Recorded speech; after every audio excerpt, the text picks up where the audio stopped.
People who had traumatic childhoods, what's something you do as an adult that you hadn't realized was a direct result of the trauma? Serious, NSFW.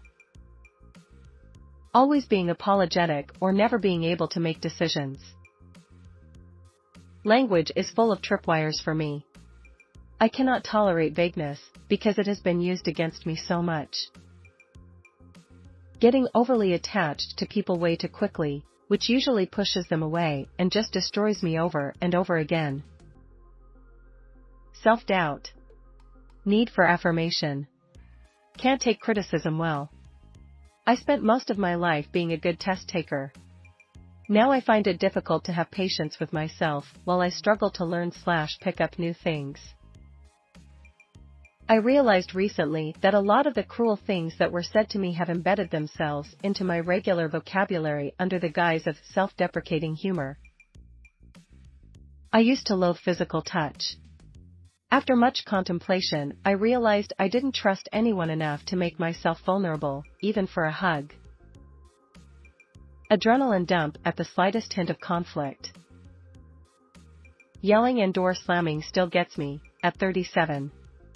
Even if I know I didn't do anything wrong, a slammed door, even an accidental one, makes me jump out of my skin.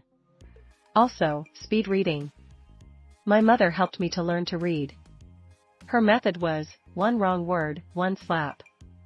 I learned to read fast, so I can get away quicker. Overthinking. Predicting and preparing for worst-case scenarios. Having a higher tolerance for situations while also falling apart over tiny things. Refusing to let people stand behind me. Lack of trust for others. Being very prepared for people to drop and leave me without reason or warning. Oh, I forgot to mention, you develop a physical need to help others. You want nothing more than to make others happy, to avoid or overcome ever feeling as you do. No matter what it costs you.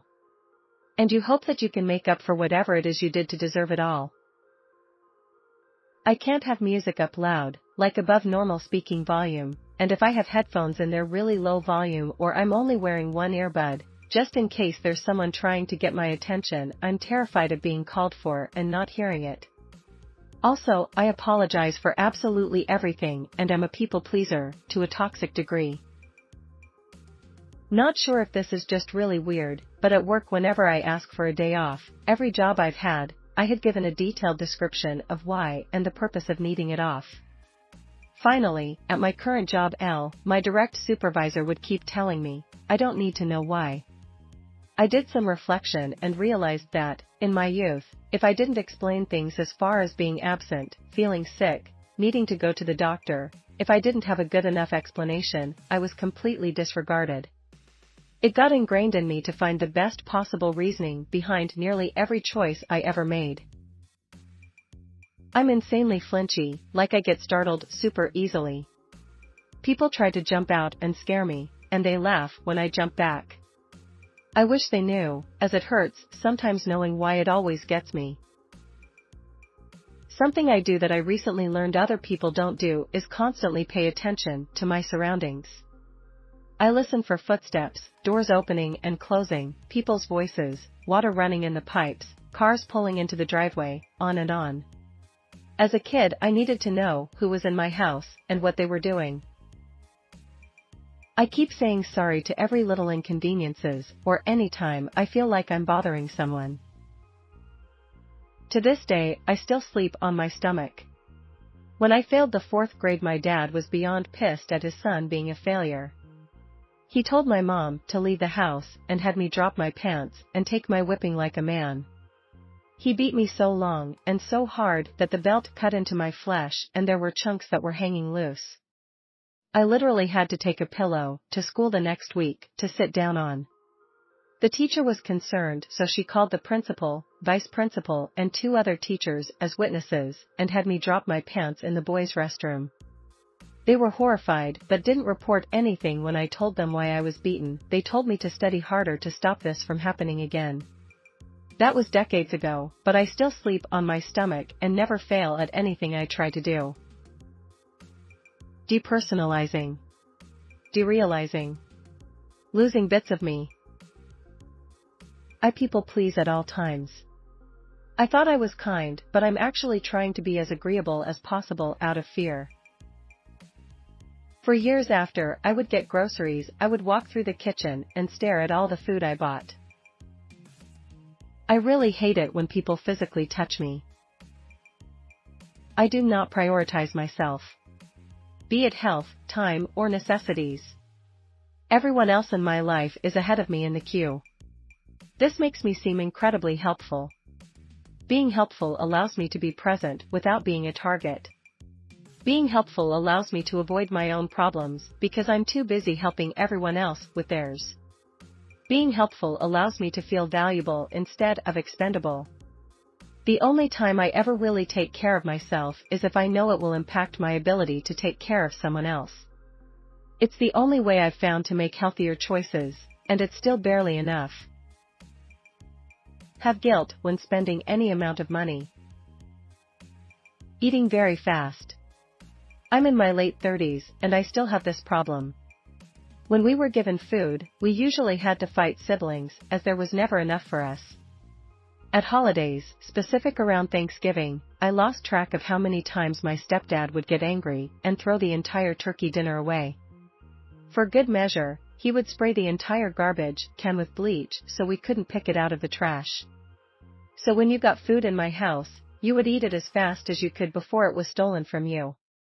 Don't worry though, had mountains of Pepsi products though. Being hyper-aware of anyone experiencing negative emotions in the room. Feeling someone else's anger or depression very severely and feeling as though I have to be the one to calm things down and keep the peace. Asking for permission to do literally anything, double-checking that I was doing the right thing, and always second-guessing myself. Like to an abnormal level. I realized I'm toxically independent. I have an extremely hard time asking for help because I never had it. I am 54, always have it in the back of my mind that anyone that says they love me has an ulterior motive. Edit, I made this comment while on first break at work at about 8 a.m. or so, and I'm just now, at nearly 5 p.m., being shocked and saddened on how many replies and upvotes there are. We all deserved better when we were kids, didn't we? I hope that all of you find the true love you very much deserve and never, ever, have reason to doubt that love. I've become a pathological liar, and I don't know how to get help for it. If there even is help for it, I try not. I notice the damage it causes, but I can't seem to stop. I'm still young relatively, but I fear the damage is becoming irreversible and it's always pretty scary when you go through threads like these and realize, like 70% of the things is stuff you do too. I only just realized this about a month ago. When I was a kid, I did poorly on a spelling test due to being sick. A couple days later, my mom found out about it. I was raised by my grandparents, so she hadn't been kept fully up to date. At the restaurant, when my mother found out about the test, she grabbed a fork and jabbed me hard in the side. My grandparents did pretty much nothing in response.